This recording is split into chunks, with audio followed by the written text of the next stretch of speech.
Jelang bulan suci Ramadan, sejumlah harga bahan pokok mulai mengalami kenaikan. Fenomena kenaikan harga bahan pokok ini seolah menjadi permasalahan yang terus berulang. Lantas bagaimana strategi pemerintah mengatasi persoalan kenaikan harga komoditas? Berikut laporan reporter Dwi Suci Amalia dan juru kamera Junaidi Saifuddin saat berbincang dengan Kepala Badan Pangan Nasional Arief Prasetyo Adi.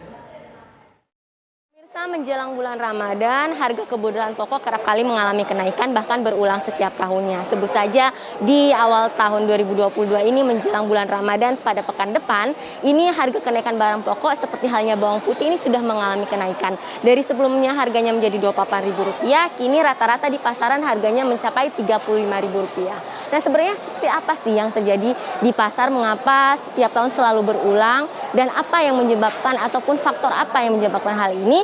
Kita akan membahasnya dengan Kepala Badan Pangan Nasional, sudah bersama saya dengan Bapak Arief Prasetyo Adi. Selamat siang Bapak, maaf mengganggu sebentar Bapak waktunya. Ya. Apa kabar Bapak? Alhamdulillah baik. Alhamdulillah baik. Pak, ini kita membahas soal harga pangan menjelang bulan Ramadan yang kerap kali mengalami kenaikan. Tidak hanya bumbu dapur, bahkan harga daging juga menaik. Sebenarnya apa sih Pak yang menjadi penyebab ini Pak? Iya, jadi nggak semua naik juga. Kalau kita lihat tadi harga gula stabil di 13.500, kemudian minyak goreng juga 22.000 sesuai dengan harga acuan dan harga eceran tertinggi. Daging juga kita lihat angkanya juga sangat baik di sini. Jadi di toko daging Nusantara ini saya rasa produknya sangat baik, fresh, dan kalau kita lihat harganya terjangkau.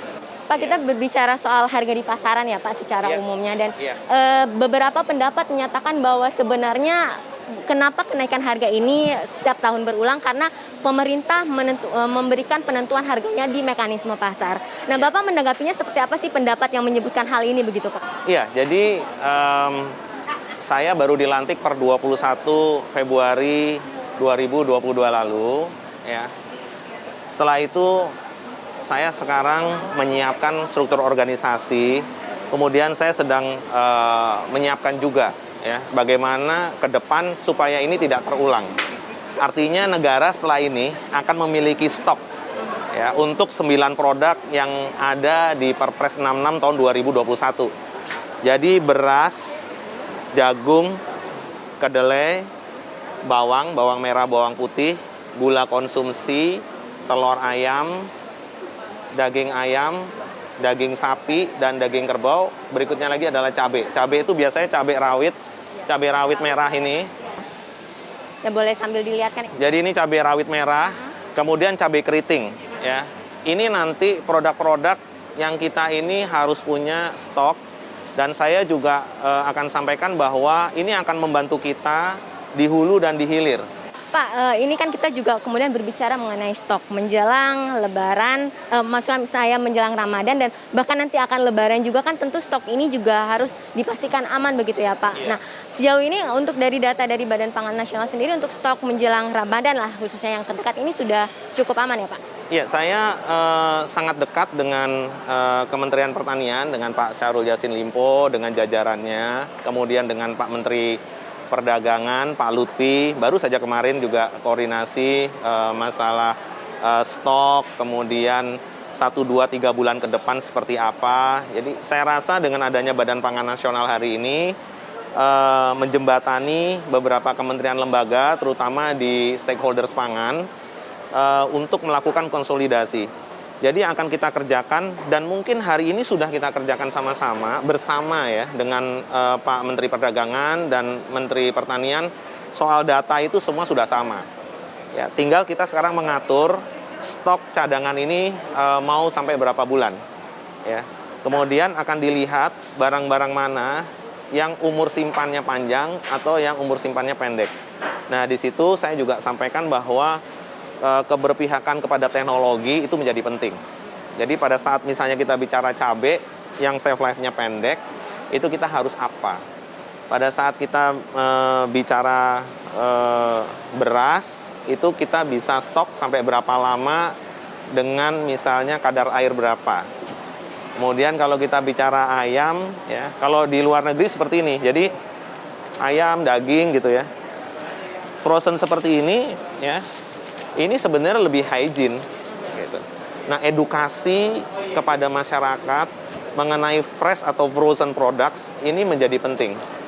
Kebetulan saya dibesarkan di retail gitu ya. Kemudian hari ini saya melihat bagaimana toko daging Nusantara ini mendisplay, menyiapkan barang ya. Ini jauh lebih sehat daging frozen dibandingkan dengan hot meat yang ada di pasar yang terbuka ya, kemudian bisa bakteri berkembang ya apabila terlalu lama di display. Makanya edukasi kepada masyarakat juga penting. Frozen meat ini kalau kita sampai rumah kemudian kita taruh di suhu ruang, di towing gitu ya. Nanti hasilnya juga sama, tidak merubah tekstur, nilai gizinya juga sama. Nah, ini yang harus kita sampaikan kepada masyarakat juga. Nah, terakhir nih Pak, sebelum menutup perbincangan kita Pak, mungkin terakhir strategi ya dan solusi jangka pendek yang disiapkan oleh Badan Pangan Nasional tidak hanya untuk menjamin harga dan stok di saat Ramadan dan juga Lebaran, tapi mungkin sampai akhir tahun itu apa sih Pak? Sedikit saja Pak. Ya, yang pertama mengenai neraca komoditas. Jadi dengan Pak Menko Perekonomian, Pak Erlangga Hartarto, itu sudah menyiapkan sistem yang namanya Senang. Ya. Di situ terlihat, jadi stok kita itu berapa, yang akan masuk juga berapa. Ya. Dan kami di Badan Pangan Nasional, bekerja sama dengan Kementan tentunya, sudah menyiapkan semacam matriks. Di situ kita akan siapkan berapa kebutuhan 1 tahun. Untuk 9 produk yang ada di Perpres 66 2021 tadi. Kemudian berapa ending balance setiap bulannya dari setiap item tadi. Berapa yang akan diproduksi teman-teman Kementerian Pertanian. Ya, sehingga kita udah tahu projection-nya 1, 2, 3 bulan ke depan. Berikutnya lagi ada ketersediaan cadangan yang ada. Sehingga kita bisa menentukan berapa. Apakah perlu import, apakah ekspor. Kalau memang diperlukan import, kita akan siapkan import, terutama produk-produk yang seperti bawang putih, kemudian daging, yang memang kita 90% lebih ada ketergantungan dengan import. Nah, tetapi bukan kita pro import. Ya, saya mengajak semua pihak, ya, dengan Kementerian Perdagangan dan Kementerian Pertanian, bahwa apa yang kita import itu harus mendukung produksi dalam negeri dari Pak Mentan. Misal kedelai. Kedelai itu kebutuhan kita 1 tahun 2,9 sampai 3 juta ton. Ya. Kemudian produksi lokalnya ya, itu sekitar 5%-an. Jadi sekitar 200.000 sampai 300.000. Nah, apa yang harus kita kerjakan? Saya menghimbau kepada teman-teman importir begitu ya, untuk menyiapkan strategi menyerap seluruh yang diproduksi oleh teman-teman Kementan. Jadi nanti disiapkan, kemudian begitu kedelai panen, importir ini siap menyerap. Ya, kemudian hilirnya ada Kopti, Koperasi Tahu Tempe, Gakoptindo dan lain-lain untuk siap melakukan pembelian untuk produksi yang dalam negeri. Biasanya untuk tahu.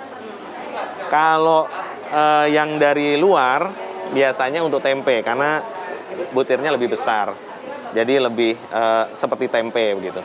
Nah, strategi-strategi seperti ini harus dilakukan detail per item, per products ya. Jadi kalau ke depan saya rasa end to end antara hulu sama hilir akan terkoneksi dengan baik. Terima kasih banyak Bapak Arief Prasetyo Adi atas penjelasan yang cukup komprehensif ya, dan tentunya harapan kita adalah bahwa ketersediaan stok pangan dan juga harga ini bisa terjangkau oleh masyarakat sehingga tidak membuat masyarakat begitu istilahnya bisa memenuhi kebutuhan pokok sehari-harinya begitu ya Pak ya. Terima kasih banyak Bapak atas waktunya, dan itu tadi sedikit perbincangan kita dengan Kepala Badan Pangan Nasional Bapak Arief Prasetyo Adi dari Jakarta. Dwi Suci Amalia, Junaidi Saifuddin, TV One mengantarkan.